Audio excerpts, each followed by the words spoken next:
আসসালামু আলাইকুম। আজকে রেসিপিতে আপনাদের দেখাচ্ছি সেদ্ধ করে নেওয়া ছাড়াই ছোলা ভুনা করে। আর এই রমজানে ইফতারের জন্য আপনারা এই ছোলাটি এভাবে ভুনা করে দেখতে পারেন, খেতে অসাধারণ লাগবে। তাহলে চলুন পুরো ভিডিওটি দেখে নিই। প্রথমে এখানে আমি প্যানে তেল দিয়ে দিয়েছি, সেই সাথে পেঁয়াজ কুচি আর দিয়ে দেবো 1 টেবিল চামচ করে আদা রসুন বাটা, দিয়ে দিলাম জিরা আর ধনিয়া বাটা। এখন এই মশলাটা একটু ভেজে নিচ্ছি। এখন দিয়ে দিচ্ছি স্বাদ মতো লবণ, সেই সাথে 1 চা চামচ করে হলুদের গুঁড়া, লাল মরিচের গুঁড়া। আর এখন মশলাটা আবার আমি একটু কষিয়ে নিচ্ছি।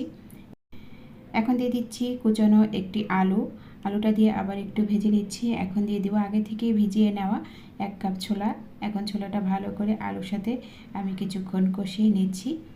তারপর আমি পরিমাণ মতো পানি দিয়ে এই ছোলাটা সেদ্ধ করে নিব।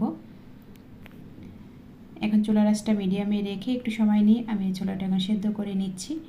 এখানে ছোলাটা সেদ্ধ করে নেওয়া হয়ে গেছে। এখন আমি এই ছোলাটা আবার একটু ভেজে নিব। সেই সাথে আমি এখন দিয়ে দিচ্ছি একটি টমেটো কুচি, সেই সাথে কাঁচামরিচ কুচি, আর দিয়ে দিব এই যে গরম মশলা গুঁড়া 1/2 চা চামচের মতো। এখন ভেজে নেড়ে চেড়ে নামিয়ে নিলাম।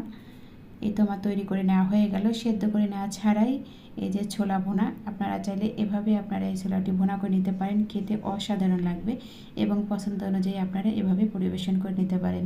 আজকের এই রেসিপিটি দেখার জন্য সবাইকে অনেক অনেক ধন্যবাদ। আল্লাহ হাফেজ।